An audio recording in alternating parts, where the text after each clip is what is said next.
Un curso de milagros. Capítulo 8. El viaje de retorno. 1. La dirección del plan de estudios. 1. El conocimiento no es la motivación para aprender este curso. La paz lo es. La paz es el requisito previo para alcanzar el conocimiento. Simplemente porque los que están en conflicto no están en paz, y la paz es la condición necesaria para el conocimiento porque es la condición del reino. El conocimiento solo puede ser restituido cuando satisfaces sus condiciones. No es este un trato que Dios haya hecho, pues Dios no hace tratos. Es simplemente el resultado del uso incorrecto que has hecho de sus leyes en nombre de una voluntad imaginaria que no es la suya. El conocimiento es su voluntad. Si te opones a su voluntad, ¿cómo vas a poder gozar de conocimiento? Te he dicho lo que el conocimiento te ofrece, pero tal vez aún no lo consideres algo enteramente deseable, pues de lo contrario, no estarías tan dispuesto a descartarlo cuando el ego te pide que le seas leal. 2. Las distracciones del ego tal vez parezcan interferir en tu aprendizaje, pero el ego no tiene realmente ningún poder para distraerte a menos que tú se lo confieras. La voz del ego es una alucinación. No puedes esperar que te diga, no soy real. No obstante, no se te pide que desvanezcas tus alucinaciones por tu cuenta. Se te pide simplemente que las evalúes a la luz de los resultados que te aportan. Si dejas de desearlas debido a la pérdida de paz que te ocasionan, serán eliminadas de tu mente. 3. Cada vez que respondes a la llamada del ego, estás haciendo un llamamiento a la guerra, y la guerra ciertamente te priva de la paz. Mas en esta guerra no hay adversario. Esta es la reinterpretación de la realidad que tienes que hacer para asegurar tu paz y la única que jamás necesitas hacer. Los que percibes como adversarios forman parte de tu paz, a la cual renuncias cuando los atacas. ¿Cómo se puede tener aquello a lo que se renuncia? Compartes para tener, pero no renuncias a lo que compartes. Cuando renuncias a la paz, te excluyes a ti mismo de ella. ¿Es esta una condición tan ajena al reino que te es imposible entender el estado que prevalece dentro de él? 4. Lo que aprendiste en el pasado tiene que haberte enseñado lo que no te convenía por la sencilla razón de que no te hizo feliz. Solo por esto debería ponerse en duda su valor. Si el propósito del aprendizaje es producir cambios, y ese es siempre su propósito, ¿te sientes satisfecho con los cambios que tu aprendizaje ha producido en ti? Si no estás contento con lo que aprendiste, es señal evidente del fracaso de dicho aprendizaje, ya que significa que no conseguiste lo que deseabas. 5. El plan de estudios de la expiación es el opuesto al que tú elaboraste para ti, y lo mismo se puede decir de su resultado. Si el resultado de tu plan de estudios te ha hecho infeliz y deseas otro diferente, obviamente es necesario que se efectúen cambios en el plan de estudios. El primer cambio que debe efectuarse es un cambio de dirección. Un plan de estudios que tenga sentido no debe ser inconsistente. Si lo planean dos maestros que creen en ideas diametralmente opuestas, no puede ser un plan integrado. Si esos dos maestros lo ponen en práctica simultáneamente, cada uno de ellos no hará sino ser un obstáculo para el otro. Los que son volátiles no tienen dirección, no pueden decidir ir en una dirección determinada porque no pueden abandonar la otra, si bien esta última no existe. Su plan de estudios conflictivo les enseña que todas las direcciones existen y no les proporciona ninguna base racional sobre la que fundar su elección. 6. Antes de que pueda efectuarse un auténtico cambio de dirección, es necesario reconocer plenamente la total insensatez de semejante plan de estudios. No puedes aprender simultáneamente de dos maestros que están en completo desacuerdo con respecto a todo. Su plan de estudios conjunto constituye una tarea de aprendizaje imposible.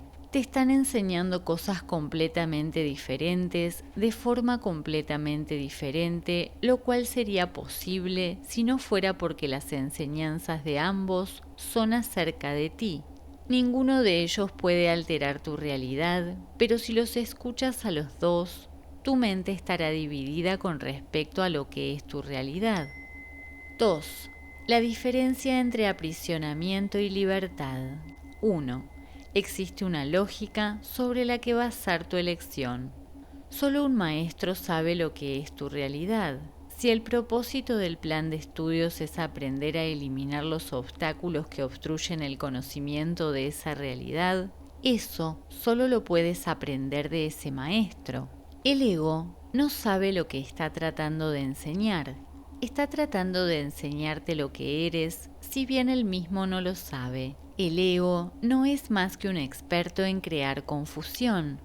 No entiende nada más. Como maestro, pues, el ego está completamente confundido y solo causa confusión. Aun si pudieses hacer caso omiso del Espíritu Santo, lo cual es imposible, no podrías aprender nada del ego porque el ego no sabe nada. 2. ¿Qué razón puede haber para elegir semejante maestro? ¿No tendría más sentido hacer caso omiso de todo lo que enseña? ¿Es este el maestro al que el Hijo de Dios debe dirigirse para encontrarse a sí mismo? El ego no te ha dado nunca una solución sensata a nada. Basándote simplemente en la experiencia que tienes de lo que enseña, ¿no sería ello suficiente para descalificarlo como tu futuro maestro? Mas el daño que el ego le ha ocasionado a tu aprendizaje no se limita solo a eso. Aprender es placentero si te conduce por la senda que te resulta natural y facilita el desarrollo de lo que ya tienes. Mas si te enseña en contra de tu naturaleza, lo que aprendas supondrá una pérdida para ti porque te aprisionará. Tu voluntad forma parte de tu naturaleza y por lo tanto no puede ir contra ella. 3. El ego no te puede enseñar nada mientras tu voluntad sea libre porque no le escucharías. Tu voluntad no es estar aprisionado porque tu voluntad es libre. Esa es la razón de que el ego sea la negación del libre albedrío. No es nunca Dios el que te coacciona, ya que comparte su voluntad contigo. Su voz enseña solamente en conformidad con su voluntad, mas esa no es la lección que enseña el Espíritu Santo, pues eso es lo que tú eres. Su lección es que tu voluntad y la de Dios no pueden estar en desacuerdo porque son una. Esto supone la anulación de todo lo que el ego trata de enseñar. Por lo tanto, no es solamente la dirección del programa de estudios lo que tiene que estar libre de conflictos, sino también el contenido. 4. El ego trata de enseñarte que tu deseo es oponerte a la voluntad de Dios. Esta lección antinatural no se puede aprender y tratar de aprenderla viola tu libertad, lo cual hace que tengas miedo de tu voluntad porque es libre.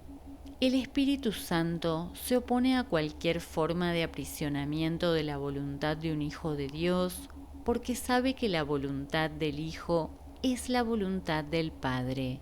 El Espíritu Santo te conduce firmemente por la senda de la libertad, enseñándote cómo descartar o mirar más allá de todo lo que te impediría seguir adelante. 5.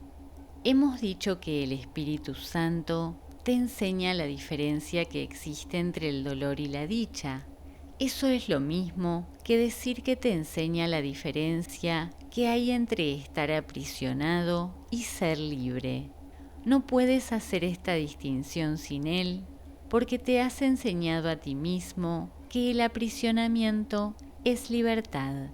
¿Cómo ibas a poder distinguir entre una cosa y otra cuando crees que ambas son lo mismo? ¿Cómo ibas a poder pedirle a la parte de tu mente que te enseñó a creer que son lo mismo, que te enseñe de qué manera son diferentes? 6. Las enseñanzas del Espíritu Santo apuntan en una sola dirección y tienen un solo objetivo. Su dirección es la libertad y su objetivo es Dios. El Espíritu Santo, no obstante, no puede concebir a Dios sin ti, porque no es la voluntad de Dios estar sin ti. Cuando hayas aprendido que tu voluntad es la de Dios, tu voluntad no dispondrá estar sin Él, tal como su voluntad no dispone estar sin ti. Esto es libertad y esto es dicha. Si te niegas esto a ti mismo, le estarás negando a Dios su reino, pues para eso fue para lo que Él te creó. 7. Cuando dije, todo poder y gloria son tuyos, porque suyo es el reino, esto es lo que quise decir. La voluntad de Dios no tiene límites, y todo poder y gloria residen en ella. Su fuerza, su paz y su amor son ilimitados. No tiene límites, porque su extensión es ilimitada y abarca todas las cosas porque las creó y al crearlas las hizo parte de sí misma. Tú eres la voluntad de Dios porque así es como fuiste creado. Debido a que tu Creador crea únicamente a semejanza propia, eres como Él. Eres parte de aquel que es todo poder y gloria, y por lo tanto eres tan ilimitado como Él. 8. ¿A qué otra cosa sino al poder y a la gloria puede apelar el Espíritu Santo para restaurar el reino de Dios? El Espíritu Santo, pues, apela simplemente a lo que el reino es, para que éste reconozca lo que Él mismo es. Cuando reconoces esto, brindas ese reconocimiento automáticamente a todo el mundo, porque has reconocido a todo el mundo. Mediante tu reconocimiento, despiertas el de ellos, y mediante el de ellos, el tuyo se extiende. El despertar se propaga fácilmente y con gran júbilo por todo el reino en respuesta a la llamada de Dios. Esta es la respuesta natural de todo hijo de Dios a la voz que habla en nombre de su Creador, ya que es la voz que habla en nombre de las creaciones del Hijo y de su propia extensión. 3. El encuentro santo. 1. Gloria a Dios en las alturas y también a ti, porque así lo ha dispuesto su voluntad. Pide y se te dará, pues ya se te ha dado. Pide luz y aprende que eres luz. Si quieres tener entendimiento e iluminación, aprenderás que eres luz, ya que tu decisión de aprender esto es la decisión de querer escuchar al Maestro que sabe de luz y que por lo tanto puede enseñarte lo que ésta es. No hay límite en lo que puedes aprender porque tu mente no tiene límites. Las enseñanzas del Espíritu Santo no tienen límites porque Él fue creado para enseñar. Al comprender perfectamente cuál es su función, la desempeña perfectamente porque ese es su gozo y el tuyo. 2.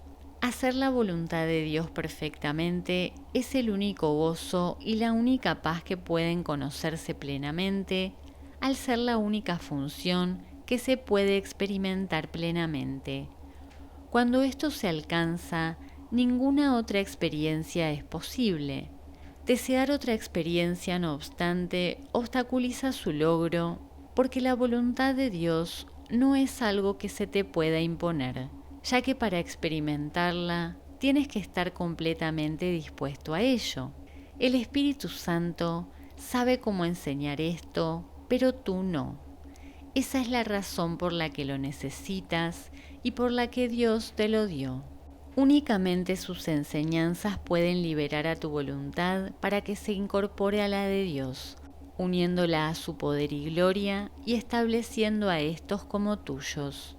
Los compartes tal como Dios los comparte, porque ese es el resultado natural de su existencia. 3. La voluntad del Padre y la del Hijo son una por razón de su extensión. Dicha extensión es el resultado de la unicidad de la que ambos gozan, la cual mantiene intacta la unidad de ambos al extender su voluntad conjunta.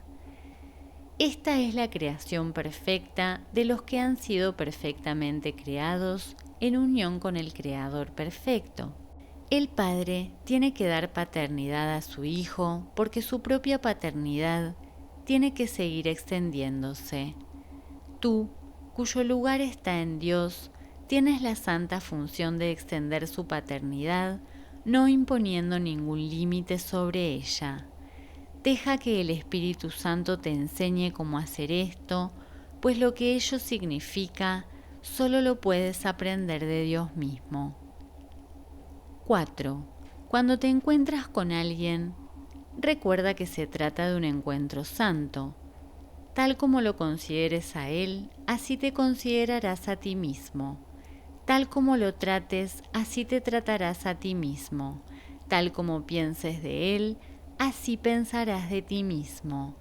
Nunca te olvides de esto, pues en tus semejantes o bien te encuentras a ti mismo o bien te pierdes a ti mismo. Cada vez que dos hijos de Dios se encuentran, se les proporciona una nueva oportunidad para salvarse. No dejes de darle la salvación a nadie para que así la puedas recibir tú. Yo estoy siempre contigo, en memoria tuya. 5. El objetivo del plan de estudios, independientemente del maestro que elijas, es conócete a ti mismo. No hay nada más que buscar. Todo el mundo anda buscándose a sí mismo y buscando el poder y la gloria que cree haber perdido. Siempre que estás con alguien, tienes una oportunidad más para encontrar tu poder y tu gloria.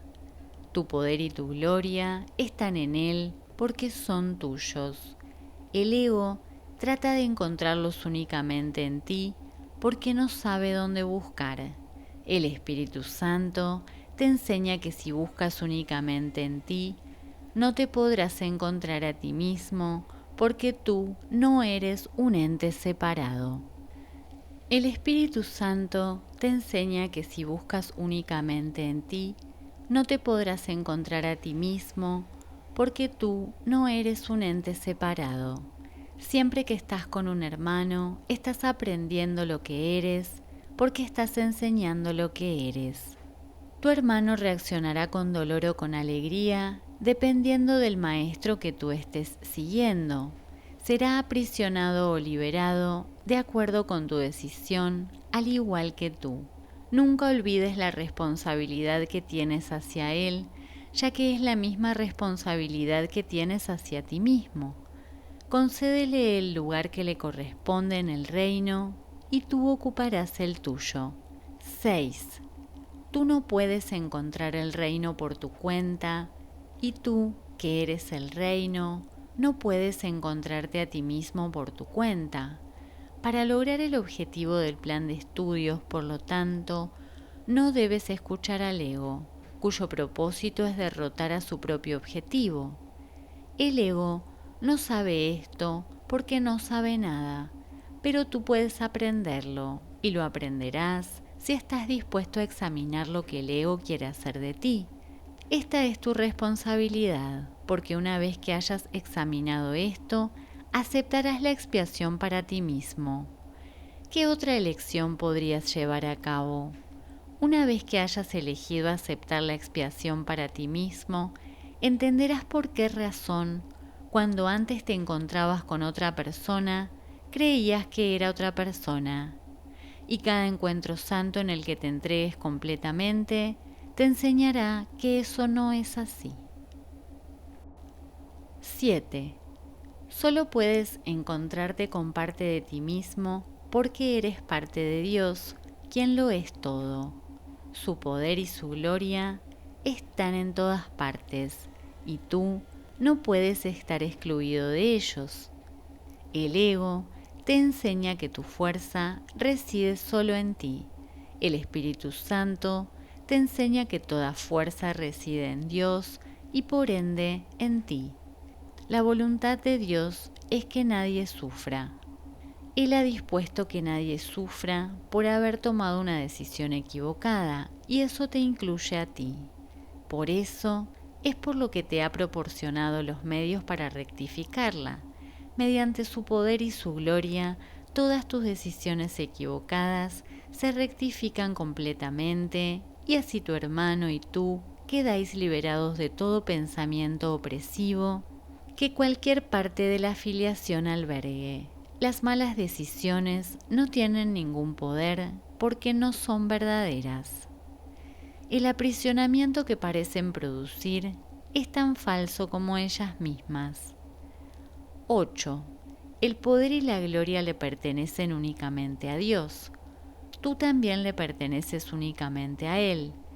Dios da todo lo que le pertenece porque da de sí mismo y todo le pertenece. Dar de ti mismo es la función que Él te encomendó. Llevarla a cabo perfectamente te permitirá recordar lo que tienes de Él y así recordarás también lo que eres en Él. Es imposible que no puedas hacer esto, pues ese es tu poder. La gloria es el regalo que Dios te hace porque eso es lo que Él es. Contempla esa gloria en todas partes para que puedas recordar lo que eres. 4. El regalo de la libertad. 1. Si lo que la voluntad de Dios dispone para ti es paz y dicha absolutas, y eso no es lo único que experimentas, es que te estás negando a reconocer su voluntad.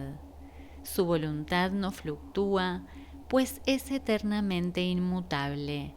Cuando no estás en paz, ello se debe únicamente a que no crees que estás en Él.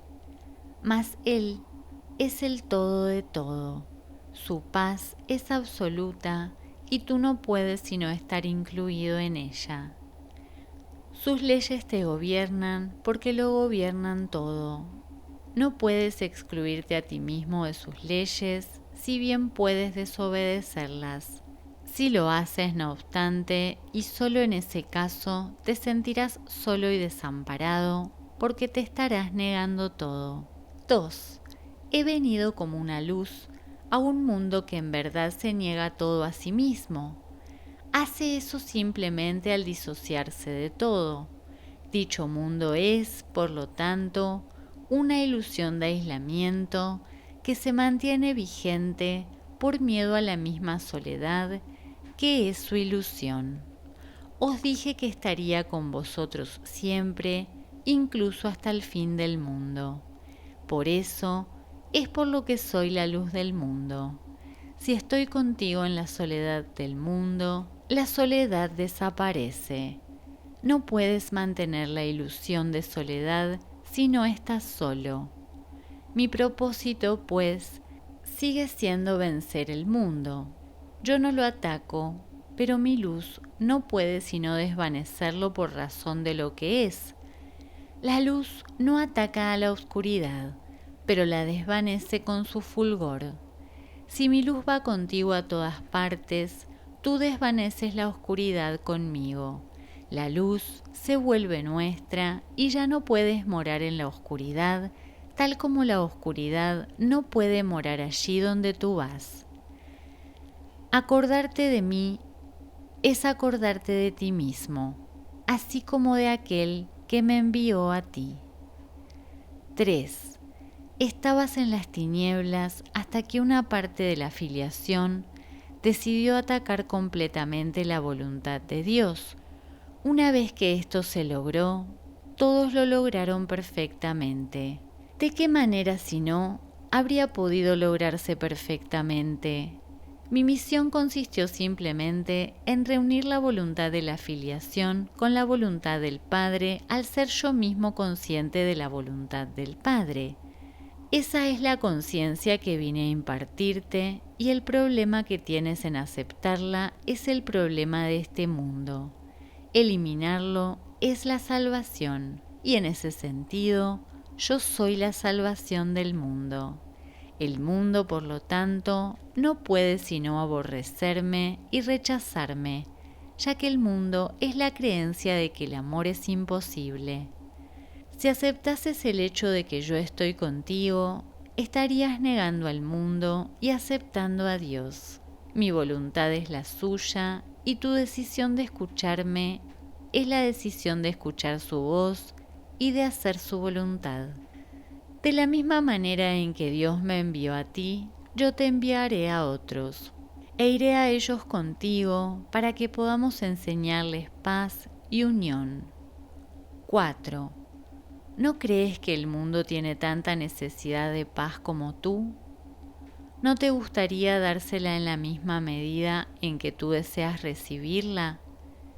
Pues a menos que se la des, no la recibirás. Si quieres recibirla de mí, tienes que darla. La curación no procede de nadie más. Tienes que aceptar la dirección interna. La dirección que recibas no puede sino ser lo que quieres, pues de lo contrario no tendría sentido para ti. Por eso es por lo que la curación es una empresa de colaboración. Yo puedo decirte lo que tienes que hacer, pero tú tienes que colaborar teniendo fe en que yo sé lo que debes hacer. Solo entonces decidirá tu mente seguirme. Sin esta decisión no podrías curar, porque ello supondría que habrías decidido en contra de la curación, y este rechazo de lo que yo he decidido para ti impediría la curación. 5. La curación es un reflejo de nuestra voluntad conjunta. Esto resulta obvio cuando se examina el propósito de la curación. La curación es la manera de superar la separación. La separación se supera mediante la unión. No se puede superar separando. La decisión de unirse tiene que ser inequívoca, o de lo contrario, la mente misma estaría dividida e incompleta. Tu mente es el medio por el cual determinas tu propia condición, ya que la mente es el mecanismo de decisión. Es el poder mediante el que te separas o te unes y consecuentemente experimentas dolor o alegría. Mi decisión no puede imperar sobre la tuya porque la tuya es tan poderosa como la mía. De no ser así, los hijos de Dios no gozarían de perfecta igualdad. No hay nada que nuestra voluntad conjunta no pueda lograr, pero la mía sola no puede ayudarte. Tu voluntad es tan libre como la mía, y ni siquiera Dios mismo se opondría a ella. Yo no puedo disponer lo que Dios no dispone. Puedo ofrecerte mi fuerza para hacer que la tuya sea invencible, pero no puedo oponerme a tu decisión sin rivalizar con ella y consecuentemente sin violar lo que la voluntad de Dios ha dispuesto para ti. 6. Nada que Dios creó puede oponerse a tu decisión, de la misma manera en que nada que Dios creó puede oponerse a su voluntad.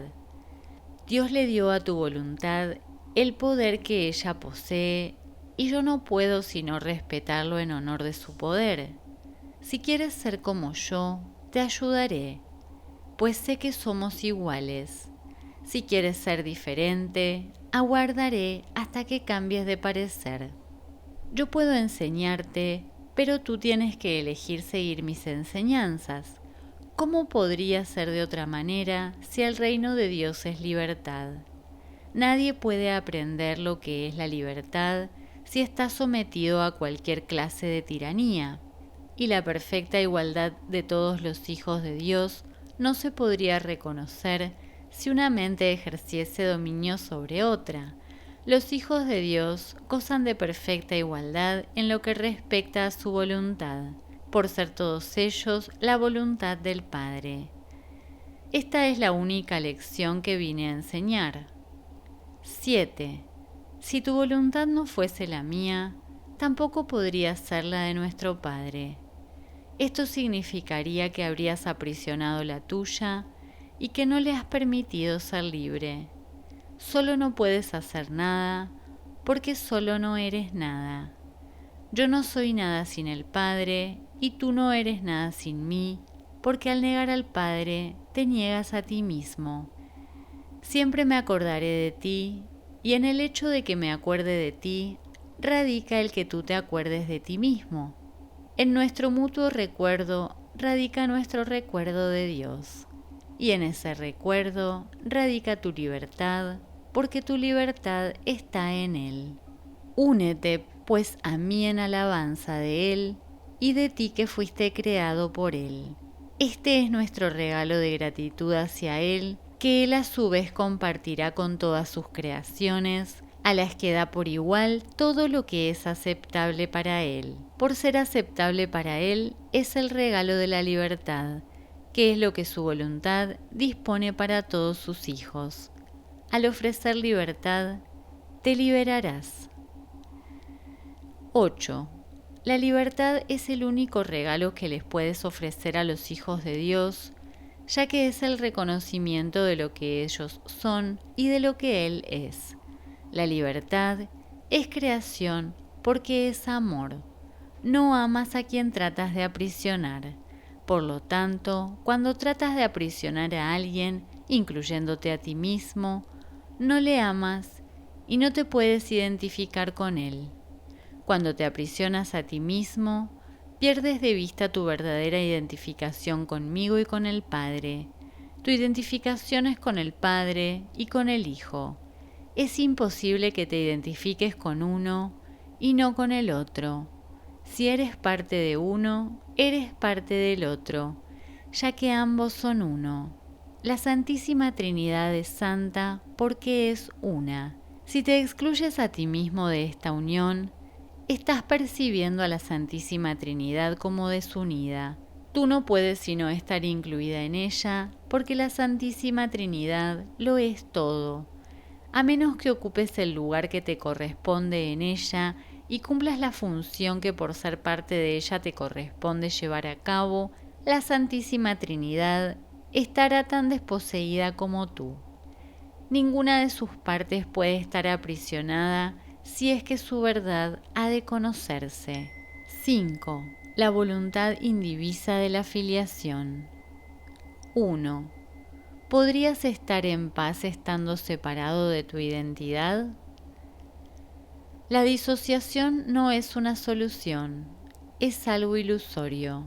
Los ilusos creen que la verdad los va a agredir y no la reconocen porque prefieren lo ilusorio. Al juzgar a la verdad como algo indeseable, perciben entonces sus propias ilusiones, las cuales obstruyen el conocimiento. Ayúdales ofreciéndoles tu mente unificada para su beneficio, tal como yo te ofrezco la mía en beneficio de la tuya. Solos no podemos hacer nada, pero juntos nuestras mentes se funden en algo cuyo poder es mucho mayor que el poder de sus partes separadas. Puesto que nuestras mentes no están separadas, la mente de Dios se establece en ellas como nuestra mente. Esta mente es invencible porque es indivisa. 2. La voluntad indivisa de la filiación, la voluntad de Dios, es el Creador perfecto por ser completamente semejante a Dios. No puedes estar excluido de ella si es que has de entender lo que es y lo que eres tú. Al creer que tu voluntad está separada de la mía, te excluyes de la voluntad de Dios, que es lo que eres. Con todo, curar sigue siendo brindar plenitud. Por lo tanto, curar es unirse a los que son como tú, ya que percibir esta semejanza es reconocer al Padre. Si tu perfección reside en Él y solo en Él, ¿cómo podrías conocerla sin reconocerlo a Él? Reconocer a Dios es reconocerte a ti mismo. No hay separación entre Dios y su creación. Te darás cuenta de esto cuando comprendas que no hay separación entre tu voluntad y la mía. Deja que el amor de Dios irradie sobre ti mediante tu aceptación de mí. Mi realidad es tuya y suya. Cuando unes tu mente a la mía, estás proclamando que eres consciente de que la voluntad de Dios es una. 3. La unicidad de Dios y la nuestra no están separadas porque su unicidad incluye la nuestra. Unirte a mí es restituir su poder en ti, toda vez que es algo que compartimos. Te ofrezco únicamente el reconocimiento de su poder en ti, pero en eso radica toda la verdad. A medida que tú y yo nos unimos a Él.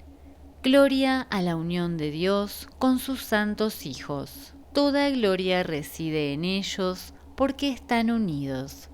Los milagros que obramos dan testimonio de lo que la verdad del Padre dispone para su Hijo y de nuestro gozo al unirnos a lo que su voluntad dispone para nosotros. 4. Cuando te unes a mí, lo haces sin el ego, porque yo he renunciado al ego en mí y por lo tanto no puedo unirme al tuyo. Nuestra unión es, por consiguiente, la manera de renunciar al ego en ti. La verdad en nosotros dos está más allá del ego.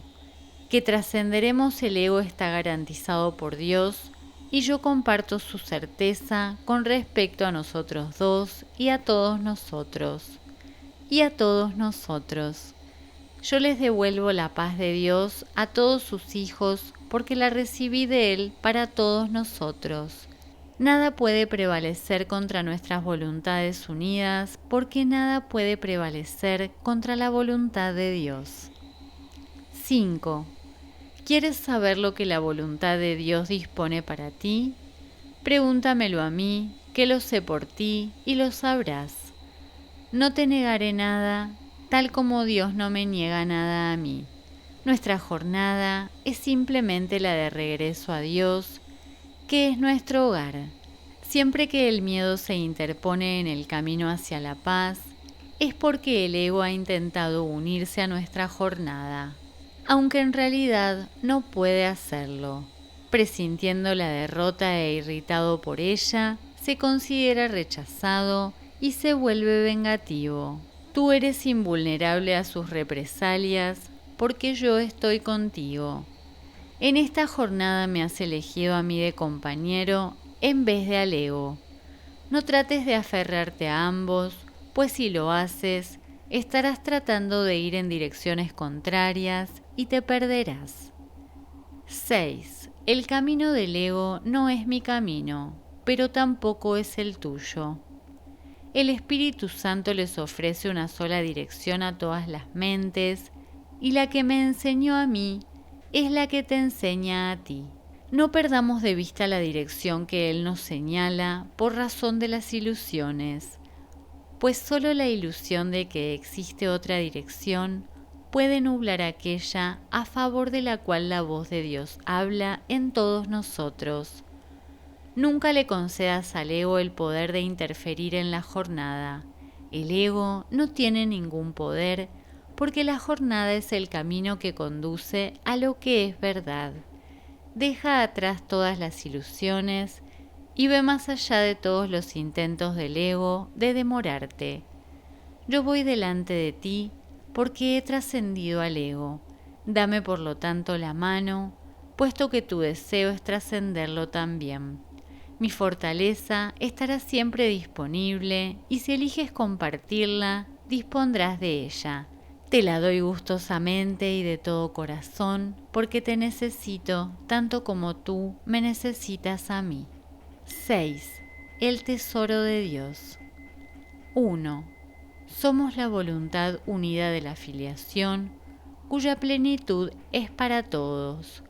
Comenzamos nuestra jornada de regreso juntos y según avanzamos juntos, congregamos a nuestros hermanos. Cada aumento de nuestra fuerza se lo ofrecemos a todos para que ellos puedan también superar su debilidad y añadir su fuerza a la nuestra. Dios nos espera a todos con los brazos abiertos y nos dará la bienvenida tal como yo te la estoy dando a ti. No dejes que nada en el mundo haga que te olvides del reino de Dios. 2. El mundo no puede añadirle nada al poder y a la gloria de Dios y de sus santos hijos, pero si sus hijos ponen su atención allí, el mundo puede cegarlos e impedir que vean al Padre. Tú no puedes ver el mundo y conocer a Dios. Solo uno de ellos es verdad. He venido a decirte que no es a ti a quien le corresponde decidir cuál de ellos lo es. Si lo fuese, ya te habrías destruido a ti mismo. Mas Dios no dispuso la destrucción de sus creaciones, pues las creó para toda la eternidad. Su voluntad te ha salvado, no de ti mismo, sino de la ilusión de ti mismo. Dios te ha salvado para ti mismo. 3. Glorifiquemos a aquel que el mundo niega, pues el mundo no tiene poder alguno sobre su reino. Nadie que Dios haya creado puede encontrar dicha en nada excepto en lo eterno, no porque se le prive de todo lo demás, sino porque nada más es digno de él. Lo que Dios y sus hijos crean es eterno, y en esto, y solo en esto, radica su dicha. 4. Escucha la parábola del hijo pródigo y aprende cuál es el tesoro de Dios y el tuyo. El hijo de un padre amoroso abandonó su hogar y pensó que había derrochado toda su fortuna a cambio de cosas sin valor. Si bien no había entendido en su momento la falta de valor de las mismas, le daba vergüenza volver a su padre porque pensaba que lo había herido. Mas cuando regresó a casa, su padre lo recibió jubilosamente, toda vez que el hijo en sí era su tesoro. El padre no quería nada más. 5. Lo único que Dios desea es su hijo, porque su hijo es su único tesoro. Tú deseas tus creaciones tal como Él desea las suyas. Tus creaciones son tu regalo a la Santísima Trinidad, creadas como muestra de agradecimiento por tu propia creación. Tus creaciones no te han abandonado de la misma manera en que tú tampoco has abandonado a tu Creador, sino que extienden tu creación de la misma forma en que Dios se extendió a sí mismo hacia ti. ¿Pueden acaso las creaciones de Dios derivar dicha de lo que no es real? ¿Y qué es real sino las creaciones de Dios y aquellas que son creadas como las suyas? Tus creaciones te aman tal como tú amas a tu Padre por el regalo de tu creación. Ningún otro regalo es eterno y por lo tanto ningún otro regalo es verdadero. ¿Cómo entonces ibas a poder aceptar cualquier otra cosa o dar cualquier otra cosa y esperar dicha a cambio? ¿Y qué otra cosa podrías desear sino la dicha? Tú ni te hiciste a ti mismo, ni hiciste tu función. Lo único que hiciste fue tomar la decisión de ser indigno de ambas cosas, pero no puedes hacerte indigno porque eres el tesoro de Dios, y lo que para Él tiene valor es valioso. No se puede poner en duda su valor, pues éste reside en el hecho de que Dios se compartió a sí mismo con Él, estableciendo así su valor para siempre. 6. Tu función es aumentar el tesoro de Dios creando el tuyo. Su voluntad hacia ti es su voluntad para ti. Él no te negaría la capacidad de crear porque en ello radica su dicha. Tú no puedes hallar dicha excepto como Dios lo hace. Su gozo estriba en haberte creado a ti y Él te extiende su paternidad para que tú puedas extenderte tal como Él lo hizo. No comprendes esto porque tú no lo comprendes a Él. Nadie que no acepte su función puede entender lo que ésta es, y nadie puede aceptar su función a menos que sepa lo que Él mismo es. La creación es la voluntad de Dios. Su voluntad te creó para que tú a tu vez creases. Tu voluntad no fue creada aparte de la suya, por lo tanto, tiene que disponer lo mismo que la suya. 7. La idea de una voluntad reacia no tiene sentido por ser una contradicción intrínseca que en realidad no significa nada. Cuando piensas que no estás dispuesto a ejercer tu voluntad en conformidad con la de Dios, no estás pensando realmente. La voluntad de Dios es puro pensamiento y no se puede contradecir con pensamientos.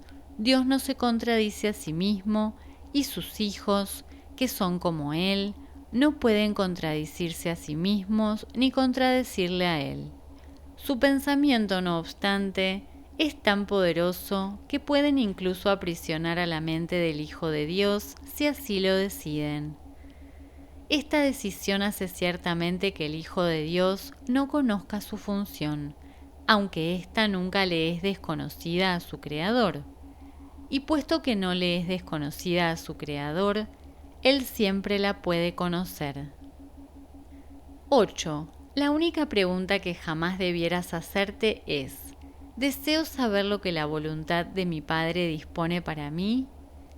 Él no te lo ocultará.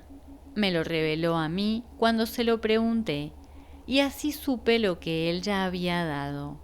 Nuestra función es colaborar juntos, porque separados el uno del otro no podemos funcionar en absoluto. El poder del Hijo de Dios reside en todos nosotros, pero no en ninguno de nosotros por separado. Dios no desea que estemos solos porque su voluntad no es estar solo. Por eso creó a su Hijo y le dio el poder de crear junto a Él. Nuestras creaciones son tan santas como nosotros, y nosotros, que somos los hijos de Dios, somos tan santos como Él. Por medio de nuestras creaciones extendemos nuestro amor, aumentando así el gozo de la Santísima Trinidad.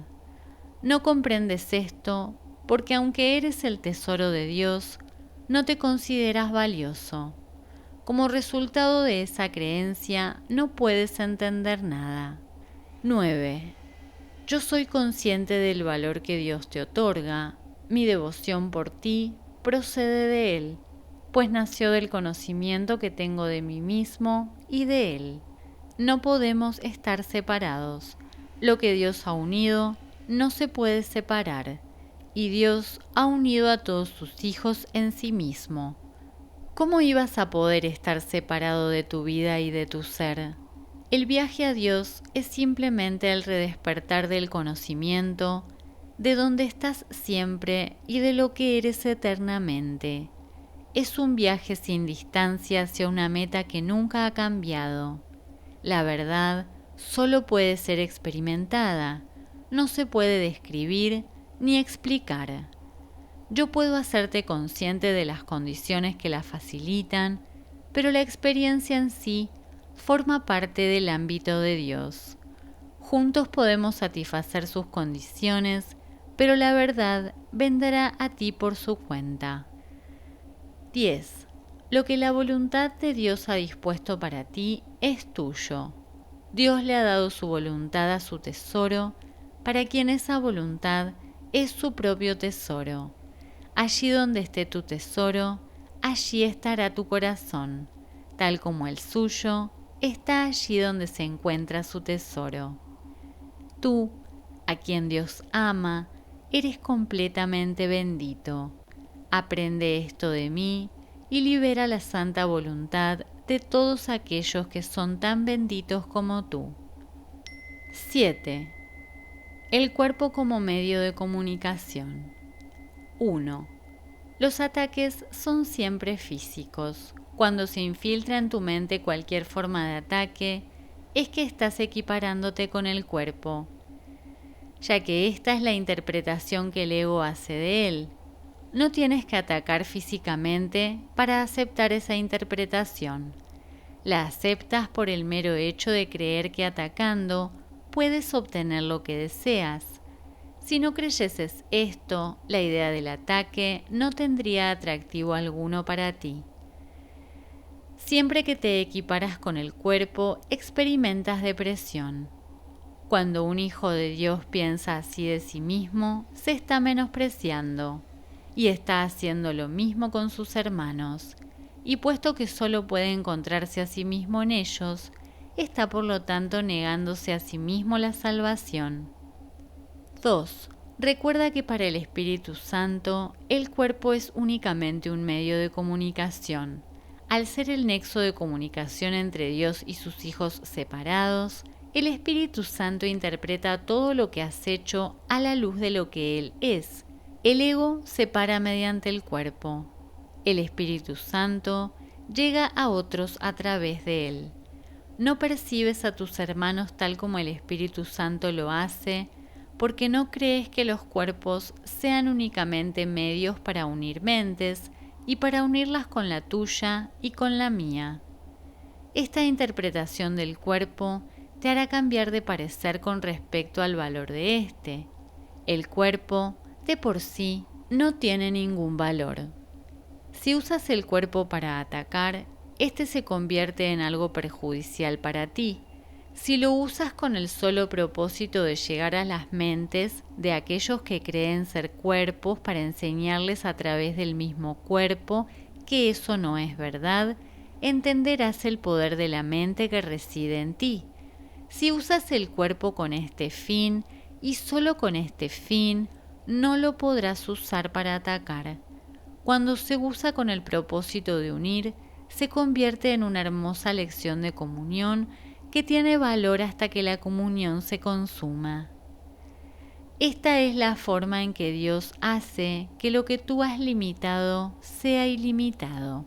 El Espíritu Santo no ve el cuerpo como lo ves tú, porque sabe que la única realidad de cualquier cosa es el servicio que le presta a Dios en favor de la función que Él le asigna. 4. La comunicación pone fin a la separación. El ataque la fomenta. El cuerpo es feo o hermoso, violento o apacible y perjudicial o útil, dependiendo del uso que se haga de él, y en el cuerpo de otro verás el uso que has hecho del tuyo.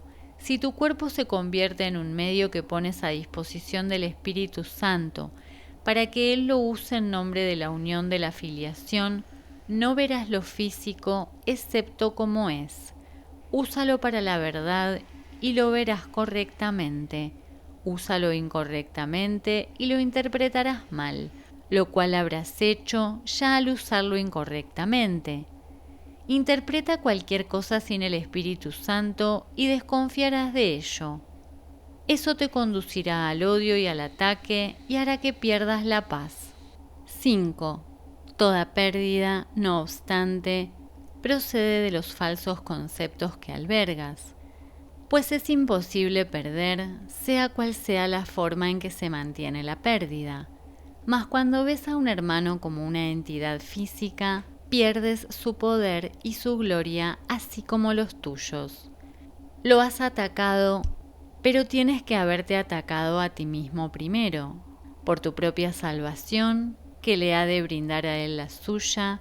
No lo veas así. No dejes que él se menosprecie a sí mismo en tu mente, sino libéralo de su creencia de que es insignificante, y así te liberarás tú de la tuya. Como parte de ti, Él es santo. Como parte de mí, tú lo eres. entablar comunicación con cualquier parte de Dios es ir más allá del reino hasta su Creador, gracias a su voz, la cual Él ha establecido como parte de ti. 6. Alégrate, por lo tanto, de que no puedas hacer nada por ti mismo, pues no eres de ti mismo. La voluntad de aquel del que formas parte ha establecido para ti tu poder y tu gloria. Con ellos puedes lograr perfectamente lo que su santa voluntad ha dispuesto para ti una vez que la aceptes. Él no te ha privado de sus dones, mas tú crees que se los has arrebatado a Él. Por amor a su nombre, no dejes que ningún hijo de Dios permanezca oculto, pues su nombre es el tuyo. 7. La Biblia dice: el verbo o pensamiento se hizo carne. Estrictamente hablando, eso es imposible, puesto que parece implicar que un orden de realidad pasó a ser otro. Los distintos órdenes de realidad, al igual que los distintos grados de dificultad de los milagros, tan solo dan la impresión de existir. El pensamiento no se puede convertir en carne, excepto mediante una creencia, ya que el pensamiento no es algo físico. El pensamiento, no obstante, es comunicación, para lo que sí se puede usar el cuerpo. Este es el único uso natural que se puede hacer de él. Usarlo de forma antinatural es perder de vista el propósito del Espíritu Santo y confundirse con respecto al objetivo de su plan de estudios. 8. No hay nada más frustrante para un alumno que un plan de estudios que no pueda aprender. Cuando eso ocurre, su sensación de ser competente se resiente y no puede por menos que deprimirse. Enfrentarse a una situación de aprendizaje imposible es la cosa más deprimente del mundo. De hecho, es la razón por la que en última instancia el mundo en sí es deprimente. El plan de estudios del Espíritu Santo nunca es deprimente porque es un plan de estudios que produce dicha. Siempre que se reacciona con depresión ante el aprendizaje es porque se ha perdido de vista el verdadero objetivo del plan de estudios. 9. En este mundo ni siquiera el cuerpo se percibe como algo íntegro. Se considera que su propósito está dividido en muchas funciones que no tienen ninguna relación entre sí o muy poca, de modo que parece estar regido por el caos. Guiado por el ego, lo está; guiado por el Espíritu Santo, no. En este último caso, se convierte en un medio a través del cual la parte de la mente que trataste de separar del espíritu puede trascender sus propias distorsiones y retornar a él. El templo del ego se convierte así en el templo del Espíritu Santo, en el que la devoción por él reemplaza a la devoción por el ego. En este sentido, el cuerpo se convierte ciertamente en el templo de Dios. Su voz reside en su interior, dirigiendo el uso que se hace de él. 10. La curación es el resultado de usar el cuerpo exclusivamente para los fines de la comunicación. Puesto que eso es lo natural, sana al restaurar la unicidad, lo cual es también natural. Toda mente es íntegra, y la creencia de que parte de la mente es física o no mental es una interpretación fragmentada o enfermiza. Es imposible convertir a la mente en algo físico, pero es posible hacer que se manifieste a través de lo físico si usa el cuerpo para ir más allá de sí misma. Al hacer eso, la mente se extiende. No se detiene en el cuerpo, porque si lo hace su propósito queda obstruido.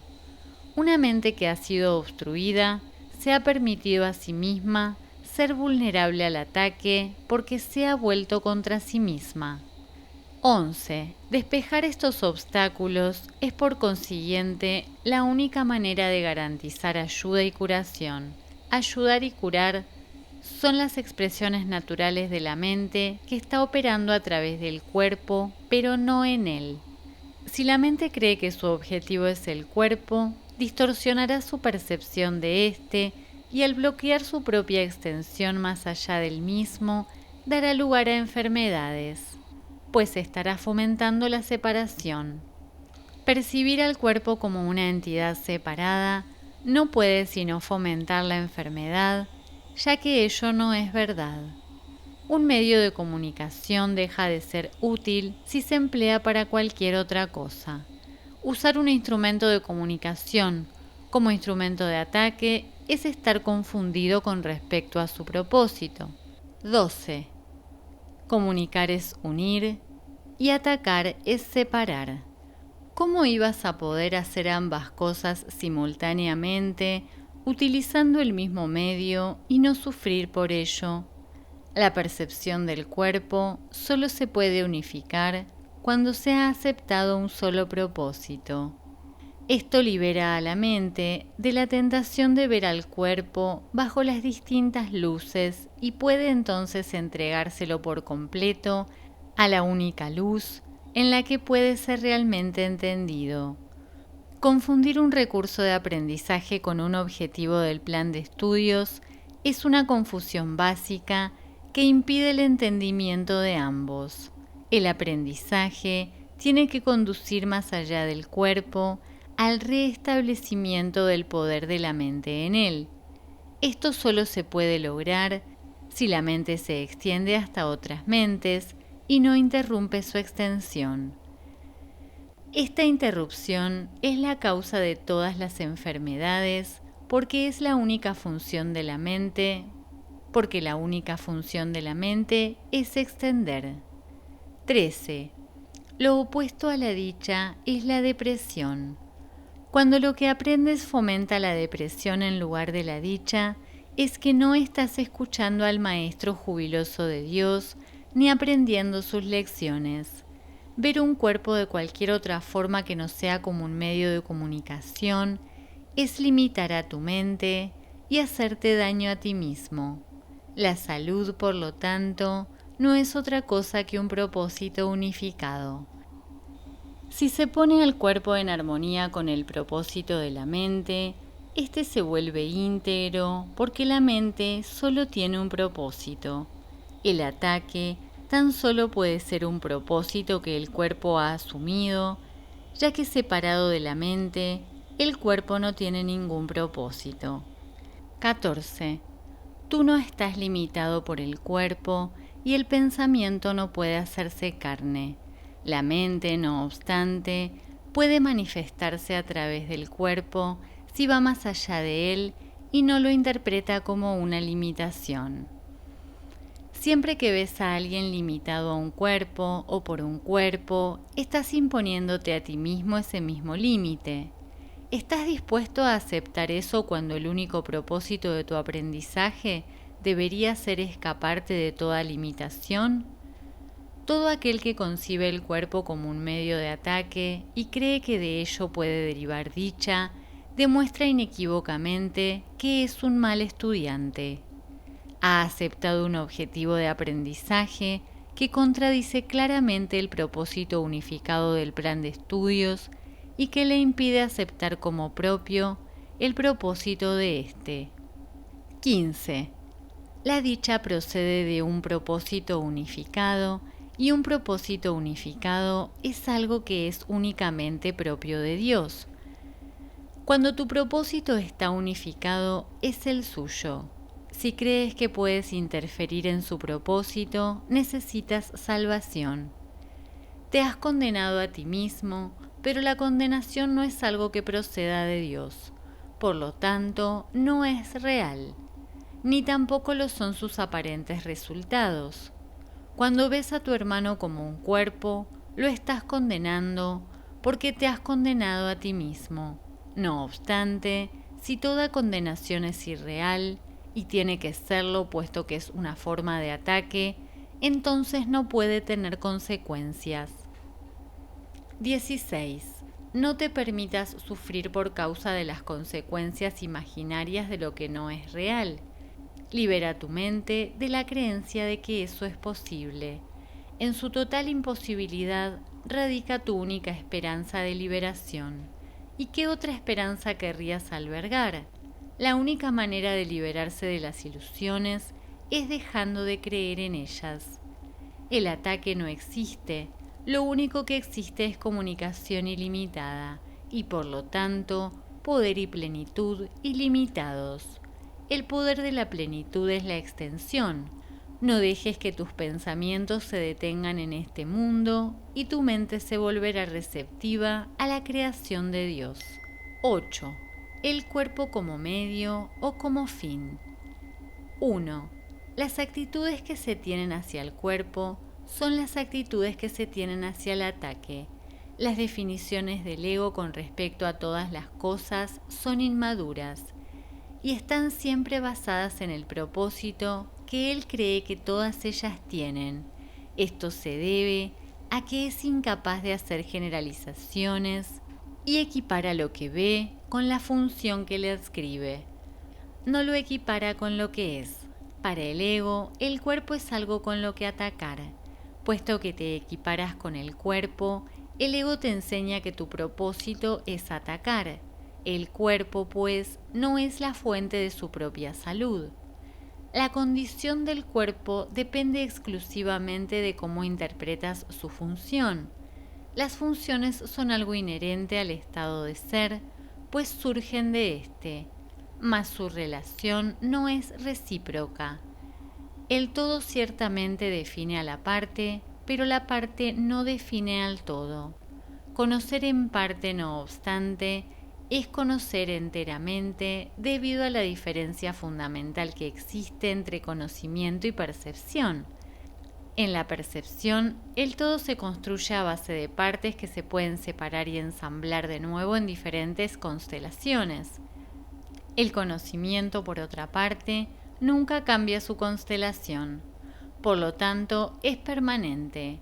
La idea de que entre las partes y el todo hay relación solo tiene sentido en el nivel de la percepción en la que el cambio es posible. Aparte de eso, no hay ninguna diferencia entre la parte y el todo. 2. El cuerpo existe en un mundo que parece tener dos voces que luchan por su posesión. En esta percibida constelación se considera al cuerpo como capaz de alternar su lealtad de una a otra, haciendo que los conceptos de salud y enfermedad tengan sentido. El ego, como de costumbre, da lugar a una confusión fundamental entre los medios y el fin. Al considerar al cuerpo como un fin, el cuerpo no tiene realmente utilidad para el ego, puesto que el cuerpo no es un fin. Debes haber notado una descollante característica en todo fin que el ego haya aceptado como propio. Cuando lo alcanzas te deja insatisfecho. Por eso es por lo que el ego se ve forzado a cambiar incesantemente de un objetivo a otro, para que sigas abrigando la esperanza de que todavía te puede ofrecer algo. 3. Ha sido muy difícil superar la creencia del ego de que el cuerpo es un fin, porque esta idea es análoga a la creencia de que el ataque es un fin. El ego tiene un marcado interés por la enfermedad. Si estás enfermo, ¿cómo podrías refutar su firme creencia de que no eres invulnerable? Este es un razonamiento atractivo desde el punto de vista del ego porque encubre el ataque obvio que subyace a la enfermedad. Si reconocieses esto y además te opusieras al ataque, ¿no podrías utilizar la enfermedad como un falso testigo para defender la postura del ego? 4. Es difícil percibir que la enfermedad es un testigo falso, ya que no te das cuenta de que está en total desacuerdo con lo que quieres. Este testigo, por consiguiente, parece ser inocente y digno de confianza debido a que no lo has sometido a un riguroso interrogatorio. De haberlo hecho, no considerarías a la enfermedad un testigo tan vital en favor de la postura del ego. Una afirmación más honesta sería que los que quieren al ego están predispuestos a defenderlo. Por lo tanto, se debe desconfiar desde un principio de los testigos que el ego elige. El ego no convoca testigos que disientan de su causa de la misma manera en que el Espíritu Santo tampoco lo hace. He dicho que juzgar es la función del Espíritu Santo, para la cual Él está perfectamente capacitado. Mas cuando el ego actúa como juez, hace todo menos juzgar imparcialmente. Cuando el ego convoca a un testigo, lo ha convertido de antemano en un aliado. 5. Todavía sigue siendo cierto que el cuerpo de por sí no tiene ninguna función porque no es un fin. El ego, no obstante, lo establece como un fin porque como tal su verdadera función queda revelada. Este es el propósito de todo lo que el ego hace. Su único objetivo es hacer que se pierda de vista la función de todo. Un cuerpo enfermo no tiene sentido, no puede tener sentido porque la enfermedad no es el propósito del cuerpo. La enfermedad tendría sentido solo si las dos premisas básicas en las que se basa la interpretación que el ego hace del cuerpo fuesen ciertas: que el propósito del cuerpo es atacar y que tú eres un cuerpo. Sin estas dos premisas, la enfermedad es inconcebible. 6. La enfermedad es una forma de demostrar que puedes ser herido. Da testimonio de tu fragilidad, de tu vulnerabilidad y de tu extrema necesidad de depender de dirección externa. El ego usa esto como su mejor argumento para demostrar que necesitas su dirección. Impone un sinfín de reglas para que se eviten funestos desenlaces. El Espíritu Santo, perfectamente consciente de la misma situación, no se molesta en analizarla en absoluto. Si los datos no tienen sentido, no tiene objeto analizarlos.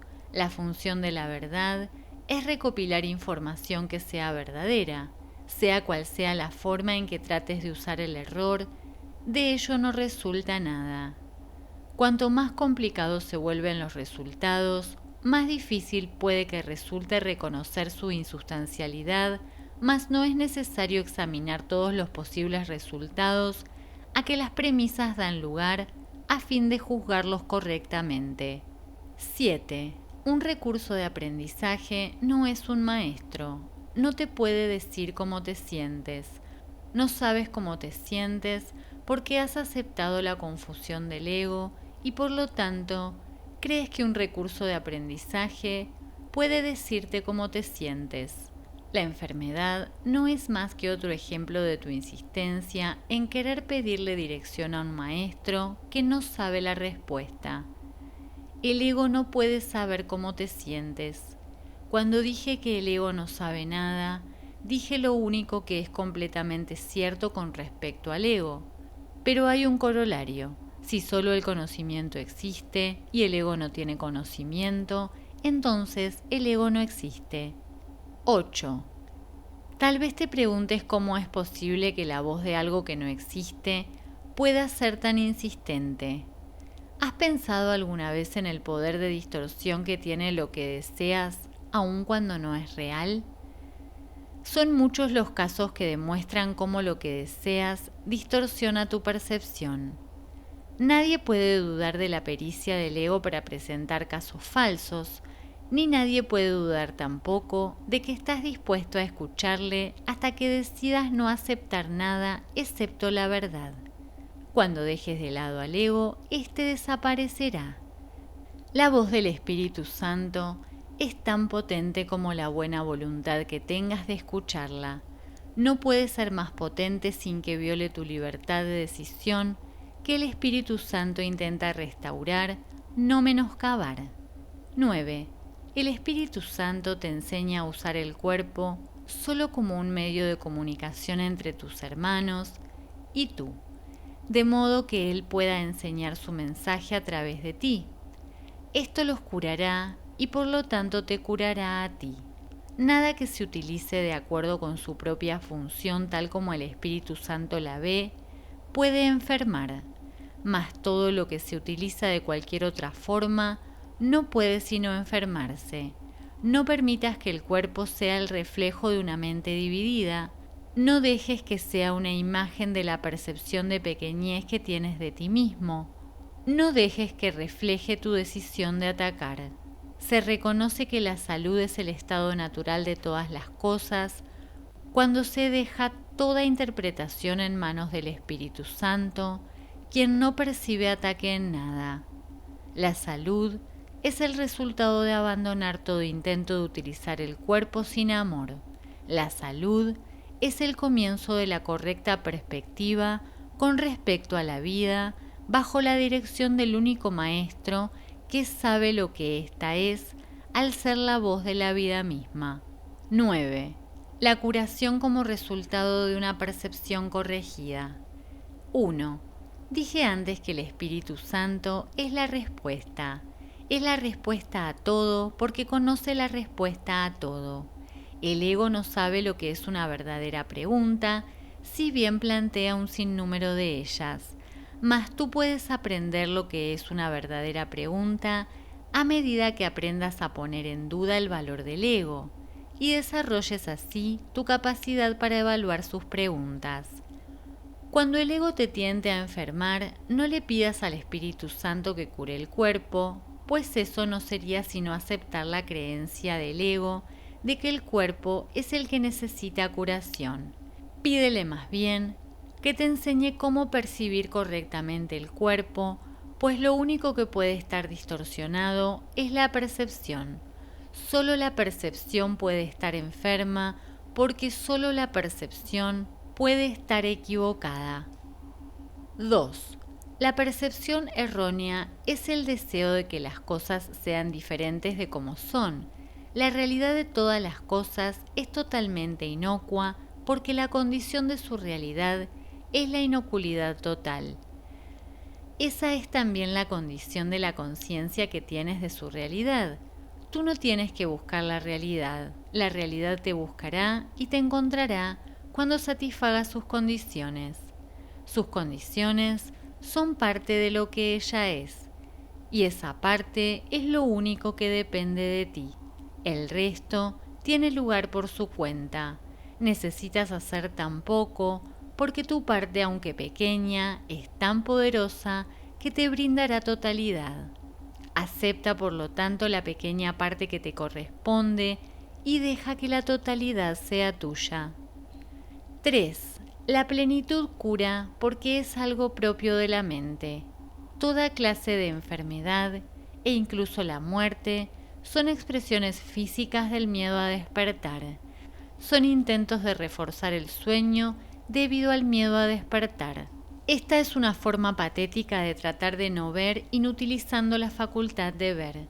Descansa en paz es una bendición para los vivos, no para los muertos, ya que el descanso procede de despertar, no de dormir. Dormir es aislarse, despertar es unirse. Los sueños son ilusiones de unión porque reflejan las nociones distorsionadas del ego con respecto a lo que significa unirse.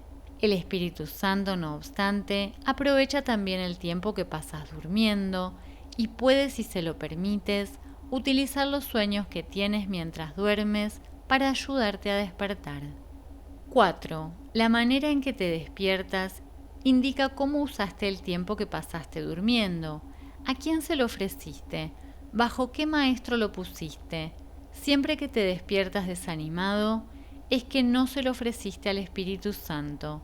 Solo cuando te despiertas feliz, utilizaste el tiempo que pasaste durmiendo en armonía con su propósito.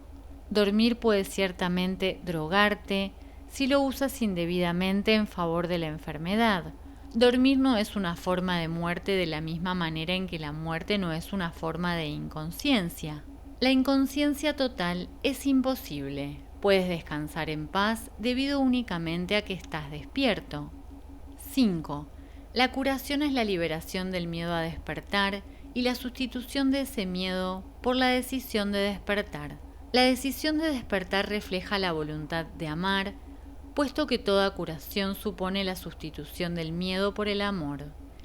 El Espíritu Santo no puede distinguir entre distintos grados de error, pues si enseñase que una forma de enfermedad es más grave que otra, estaría enseñando que un error puede ser más real que otro. Su función es distinguir únicamente entre lo falso y lo verdadero, y reemplazar lo falso por lo verdadero.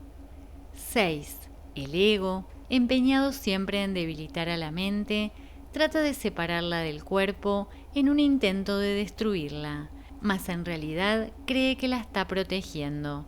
Esto se debe a que cree que la mente es peligrosa y que privarte de ella es curarte, pero privarte de tu mente es imposible, puesto que eso significaría destruir lo que Dios creó. El ego detesta la debilidad, si bien trata por todos los medios de inducirla. El ego desea únicamente lo que odia. Para el ego es perfectamente lógico, y puesto que cree en el poder del ataque, el ego quiere atacar. 7. La Biblia te exhorta a que seas perfecto, a que sanes todo error, a que no te preocupes por el cuerpo por el hecho de que sea algo separado, y a que hagas todo en mi nombre. Mas no se trata solamente de mi nombre, pues nuestra identidad es una identidad compartida. El Hijo de Dios solo tiene un nombre y se te exhorta a que lleves a cabo obras amorosas porque compartimos esa unicidad. Nuestras mentes son íntegras porque son una. Si estás enfermo, te estás aislando de mí, mas no te aíslas únicamente de mí, sino que te aíslas de ti y de mí. 8. Seguramente habrás comenzado a darte cuenta de que este curso es muy práctico y de que lo que dice es exactamente lo que quiere decir. Yo no te pediría que hicieses algo que tú no puedes hacer, y es imposible que yo pudiese hacer algo que tú no puedas hacer. Teniendo esto en cuenta, y teniéndolo en cuenta muy literalmente, nada puede impedir que hagas exactamente lo que yo te pido, y todo te exhorta a que lo hagas. Yo no te impongo límites, porque Dios no te impone ninguno. Cuando te limitas a ti mismo, no somos de un mismo sentir, y eso es lo que es la enfermedad. La enfermedad, no obstante, no es algo que se origina en el cuerpo, sino en la mente. Toda forma de enfermedad es un signo de que la mente está dividida y de que no está aceptando un propósito unificado. 9. La única manera, por lo tanto, en que el Espíritu Santo cura es unificando propósitos. Esto se debe a que dicha unificación es el único nivel en el que la curación tiene sentido. Restablecer el significado en un sistema de pensamiento caótico es la manera de sanarlo. Tu tarea consiste únicamente en satisfacer las condiciones del significado, puesto que el significado en sí es de Dios. Por otra parte, tu retorno al significado es esencial para lo que Dios significa, porque tu significado es parte de su significado. Tu curación, por lo tanto, es parte de su salud, puesto que es parte de su plenitud. Él no puede perder su plenitud, pero es posible que tú no la conozcas. Con todo, su voluntad sigue siendo que tú la conozcas, y su voluntad impera para siempre y en todas las cosas.